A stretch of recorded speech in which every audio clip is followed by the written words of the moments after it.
আসসালামু আলাইকুম প্রিয় দর্শক। সকাল সকাল আমি কিছু কথা বলতেছি আপনাদের সাথে। দেখেন, এই শীতের সকালে যখন এই রোদটা যখন শরীরে লাগে, মানে খুবই একটা ভালো লাগে আর কি। আর কিছু কথা বলতে চাচ্ছি, ধরেন ধরেন রিজিক, ব্যবসা, ঠিক আছে। যদি আপনি ব্যবসা করেন, ব্যবসা করার মাধ্যমে আপনাকে বিনয়ী হতে হবে এবং সৎ থাকতে হবে, ঠিক আছে। যদি আপনি নতুন ব্যবসা দেন, নিজে বিনয়ী হন এবং সৎ থাকেন, ঠিক আছে, তাহলে অবশ্যই আপনার কাছে কাস্টমার আসবেই ইনশাল্লাহ।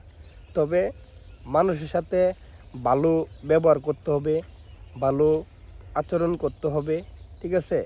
তারপর মানে সুন্দরভাবে বুঝিয়ে কথা বলতে হবে, ঠিক আছে। আর একটা জিনিস আমি বলি ব্যবসার ক্ষেত্রে, মানে ধরেন একটা কাস্টমার আপনার সাথে দামাদামি করে চলে গেছে অন্য জায়গায়।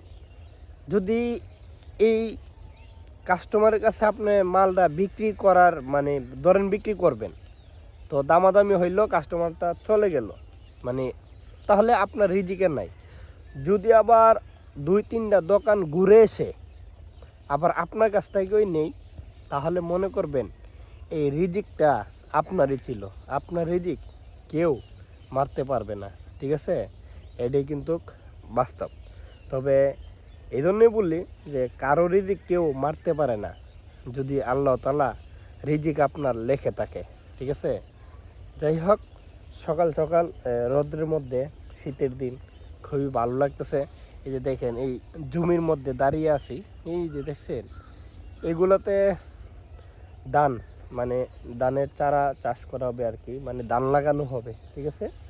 দেখেন এই ট্রাক্টর দিয়ে ছোঁয়া হয়েছে সকাল সকাল। আমি যেটা বলতে চাচ্ছিলাম, আর একটা বিষয় হচ্ছে হিংসা। হিংসা মানুষকে ধ্বংস করে ফেলে, ঠিক আছে। কখনো মানে হিংসা করবেন না, ঠিক আছে।